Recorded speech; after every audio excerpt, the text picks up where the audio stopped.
आप सभी विद्यार्थी का स्वागत है आपके अपने चैनल AK क्लासेस में। तो आज के इस वीडियो में हम लोग पढ़ने वाले हैं क्लास 10th बिहार बोर्ड परीक्षा 2026 के लिए साइंस यानी विज्ञान का टॉप VVI ऑब्जेक्टिव क्वेश्चन पढ़ेंगे। अगर यह VVI ऑब्जेक्टिव क्वेश्चन आप लोग वीडियो को शुरू से लास्ट तक देखकर जरूर पढ़ लेते हैं तो आपसे हूबहू आपके 2026 बोर्ड परीक्षाओं में इन प्रश्नों में से बहुत सारा प्रश्न डायरेक्ट लड़ जाएगा, क्योंकि इन टाइप के क्वेश्चन आपके बोर्ड परीक्षाओं में कई बार पूछा जा चुका है पिछले बार, और यह सभी क्वेश्चन पढ़ना आपके लिए काफ़ी ज़्यादा ज़रूरत है 2026 के छात्रों के लिए।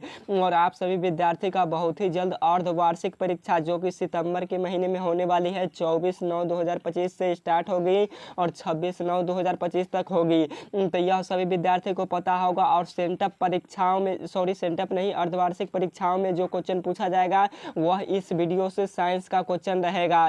तो आप सभी विद्यार्थी इस वीडियो को जरूर पढ़ लीजिए ताकि आपका अर्धवार्षिक परीक्षाओं में भी हेल्प हो पाए और बहुत सारा क्वेश्चन लड़ेगा। तो चलिए आज का क्लास स्टार्ट करते हैं और सभी महत्वपूर्ण ऑब्जेक्टिव क्वेश्चन को पढ़ते हैं। उससे पहले आप सभी विद्यार्थी से एक रिक्वेस्ट है कि आप सभी विद्यार्थी अगर इस चैनल पर नए आए हैं तो इस चैनल को सब्सक्राइब कर लीजिए और वीडियो को लाइक करके अपने दोस्तों के पास इस वीडियो को एक शेयर जरूर कर दीजिएगा और दोस्तों को भी बता दीजिएगा। तो चलिए करते हैं आज का क्लास स्टार्ट और सभी महत्वपूर्ण ऑब्जेक्टिव क्वेश्चन को पढ़ते हैं। तो फर्स्ट नंबर क्वेश्चन में आपसे पूछा गया है कि हमारा शरीर pH के कितने परास के बीच कार्य करता है। तो हमारा शरीर यानी मानव का शरीर कितने pH पारस के बीच कार्य करता है। तो यह 7.0 से लेकर 7.8 के बीच कार्य करता है। राइट आंसर बी वाला हो जाएगा। और यह बाबू VVI ऑब्जेक्टिव है, इसे जरूर याद रखिएगा, यह क्वेश्चन आता है। अगला नंबर क्वेश्चन है 2 नंबर क्वेश्चन में पूछा है कि मानव हृदय में कोष्ठों की संख्या कितनी है। यह क्वेश्चन PY के ऊपर पढ़िएगा तो लगातार पूछा ही गया है। तो मानव हृदय में कोष्ठों की संख्या कितनी है। तो मानव हृदय में टोटल कोष्ठों की संख्या 4 है। फिर क्वेश्चन पूछता है कि मानव हृदय में चेंबर कितने हैं। तो मानव हृदय में चेंबर कितने हैं। तो मानव हृदय में चेंबर भी 4 होते हैं और मानव हृदय में कक्ष की भी संख्या 4 है। तो यह सभी आपको याद कर लेना है। अगला नंबर क्वेश्चन है 3 नंबर क्वेश्चन है कि लोहा को जिंक से लेपित करने की क्रिया को क्या कहते हैं। बाबू यह सभी क्वेश्चन आता है आपके पेपर में, यह सभी इंपॉर्टेंट है आज का क्लास। तो लोहा की जिंक से लेपित करने की क्रिया को क्या बोलते हैं। तो गैल्वेनाइजेशन यानी गैल्वेनीकरण कहते हैं। राइट आंसर बी होगा, गैल्वेनीकरण कहते हैं। और लोहा को संक्षारण से बचाने के लिए हम लोग किसका लेप लगाते हैं। तो जिंक का लेप लगाते हैं। किसका। तो जिंक का यानी जस्ता का लेप चढ़ा देते हैं। तो आपको याद रख लेना है ताकि जंग से हमें बच पाए लोहा। अगला नंबर क्वेश्चन है 4 नंबर क्वेश्चन में आपसे पूछा है कि एक लेंस की क्षमता -4 डायोप्टर डी का -4 डी दिया है और तो पूछा है वो लेंस किस प्रकार का होगा। आपको समझना पड़ेगा।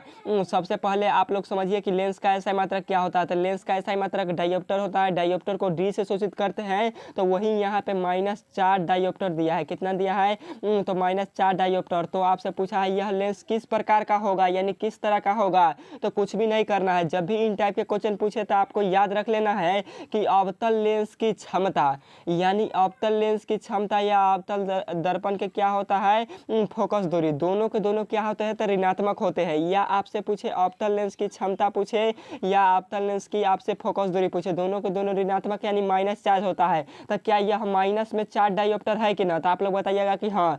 तो अवतल लेंस का -4 डायोप्टर होता, सॉरी माइनस में होता है। तो आपका राइट आंसर बी वाला हो जाएगा, क्योंकि अवतल लेंस की क्षमता जो होता है वो क्या होता है तो वो हमारा होता है ऋणात्मक यानी निगेटिव होता है। और उत्तल लेंस की क्षमता होता है पॉजिटिव यानी धनात्मक होता है। अगर यहाँ पर दे दिया रहता +4 डायोप्टर, यही क्वेश्चन को दे दिया रहता प्लस में 4 डायोप्टर, तो इसका राइट आंसर क्या हो जाएगा कमेंट करके बता दीजिए। अगर आपका पावर है तो आप लोग समझे हैं तो कमेंट करके जरूर बता दीजिएगा। चलिए अगला नंबर क्वेश्चन देखते हैं 5 नंबर क्वेश्चन में पूछा है कि निम्न में कौन प्रकाश के परावर्तन के नियम है।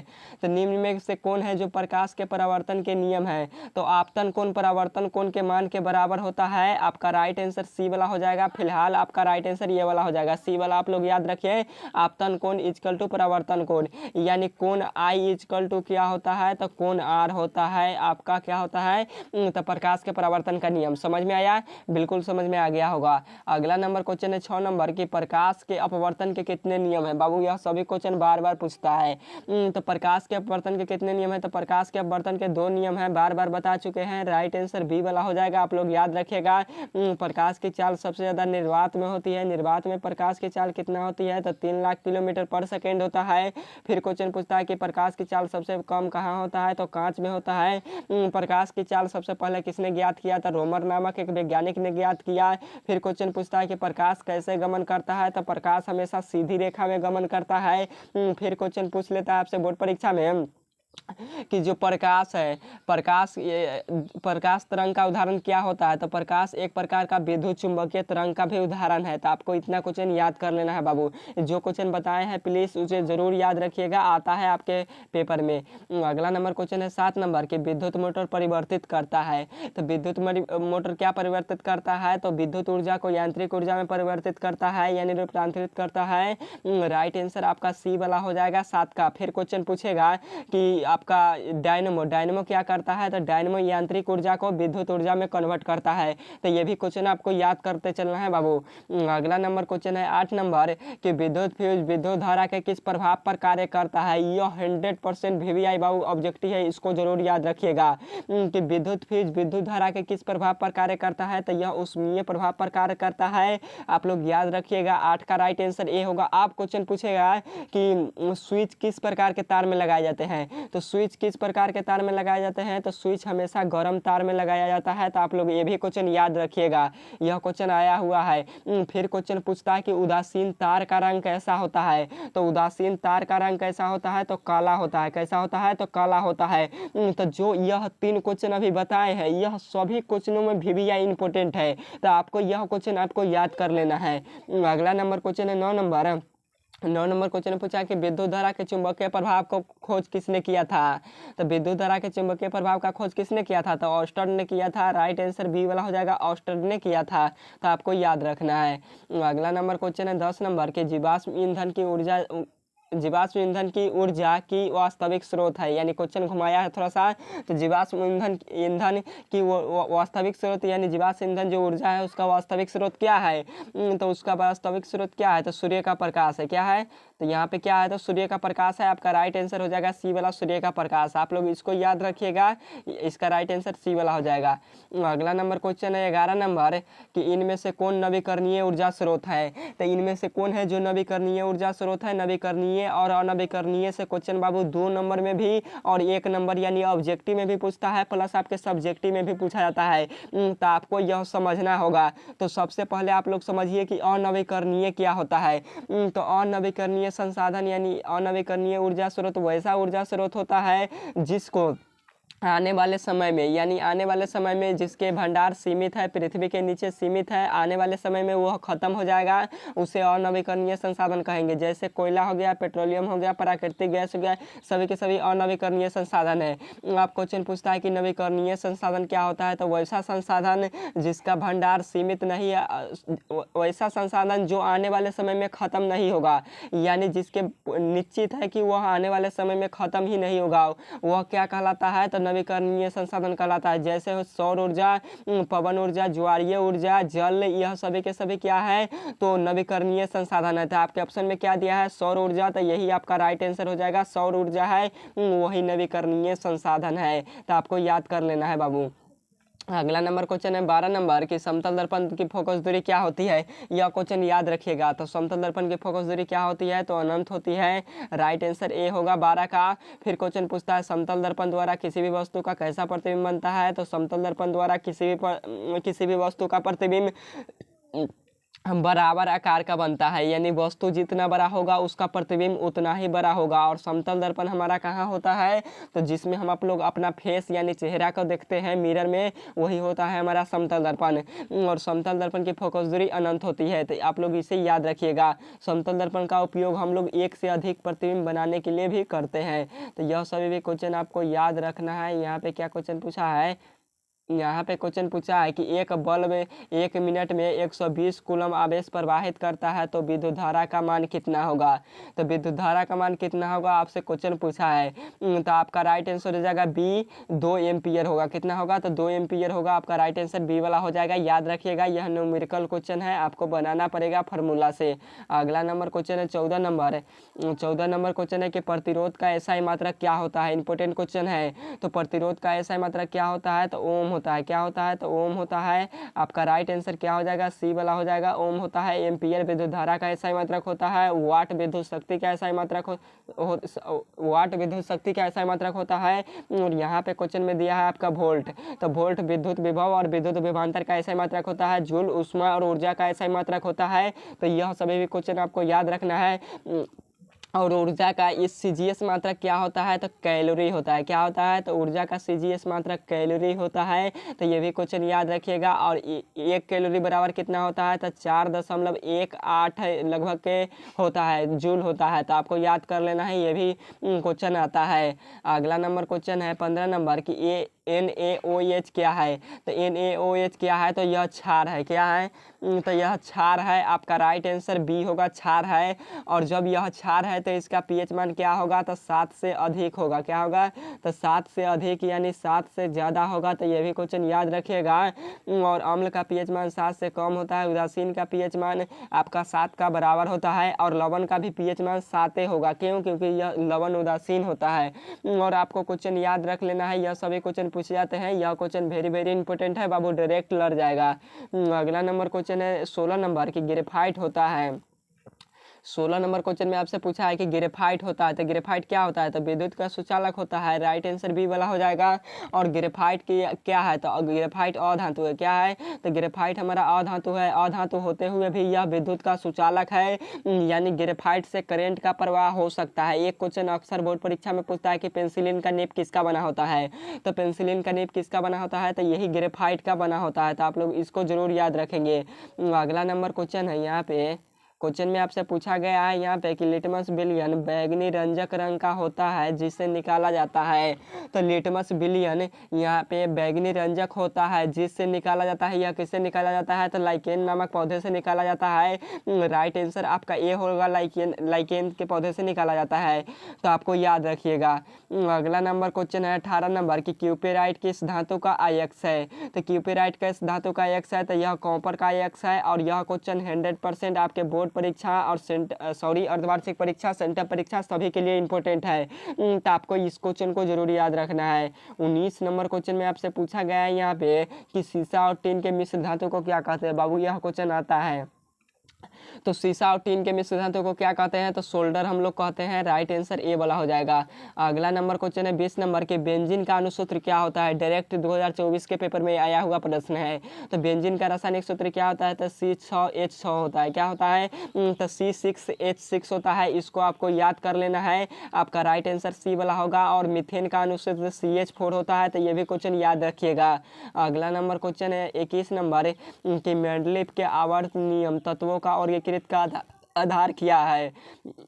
तो जो मेंडलीफ था अपना आवर्त नियम जो तत्वों को वर्गीकृत करते समय किस आधार पर तत्वों को सजाया था। क्वेश्चन इस प्रकार से पूछता है। तो मेंडलीफ ने एक गलती कर दिया था। क्या गलती किया था तो परमाणु द्रव्यमान पर सजा दिया था तत्वों को। और क्या हुआ तो मोसले आया और मोसले ने परमाणु संख्या पर सजा दिया परमाणु इसको आवर्त सारणी को। और उसी आवर्त सारणी को हम लोग पढ़ते हैं मोसले का आवर्त सारणी, यानी आधुनिक आवर्त सारणी हम लोग पढ़ते हैं। आपको याद रखना है। तो यह क्वेश्चन सभी पूछता है बोर्ड परीक्षा में, तो आपको याद करते चलना है। अगला नंबर क्वेश्चन है कि निम्नलिखित में से कौन सबसे अधिक अभिक्रियाशील हाइड्रोजन है। तो निम्नलिखित में से कौन है जो सबसे अधिक अभिक्रियाशील हाइड्रोजन है तो फ्लोरीन, यानी एफ का अर्थ क्या होता है फ्लोरीन। फ्लोरीन का संकेत एफ होता है। यही सबसे अधिक अभिक्रियाशील है। अगला नंबर क्वेश्चन है 22 नंबर कि अमीबा में भोजन अंतर्ग्रहण होता है। तो अमीबा में तो भोजन अंतर्ग्रहण होता है, परंतु किसके द्वारा होता है तो अमीबा में कूटपाद के द्वारा भोजन होता है। किसके द्वारा तो कूटपाद के द्वारा। 22 का राइट ऑप्शन ए वाला हो जाएगा। आपको याद करते चलना है। अगला नंबर क्वेश्चन है 23 नंबर की आवर्त सारणी के प्रथम वर्ग के सदस्य क्या है। तो आवर्त सारणी के प्रथम वर्ग के सदस्य क्या है? तो क्षारीय धातु है। क्या है? तो क्षारीय धातु है। राइट आंसर आपका बी हो जाएगा। अगला नंबर क्वेश्चन है यहाँ पे 24 नंबर क्वेश्चन में आपसे पूछा गया है बाबू, यहाँ पे क्या क्वेश्चन पूछा है आपसे कि निम्नलिखित में से किसमें इलेक्ट्रॉन के बाहर निकालना आसान है? यह क्वेश्चन आएगा। तो निम्नलिखित में से किसमें इलेक्ट्रॉन को बाहर निकालना आसान है? तो एम में है। क्या में है? तो एम में, यानी स्मॉल एम में है, कैपिटल एम में नहीं, स्मॉल एम, छोटा वाला एम। आपको याद कर लेना है, यह क्वेश्चन आता है बोर्ड परीक्षा में।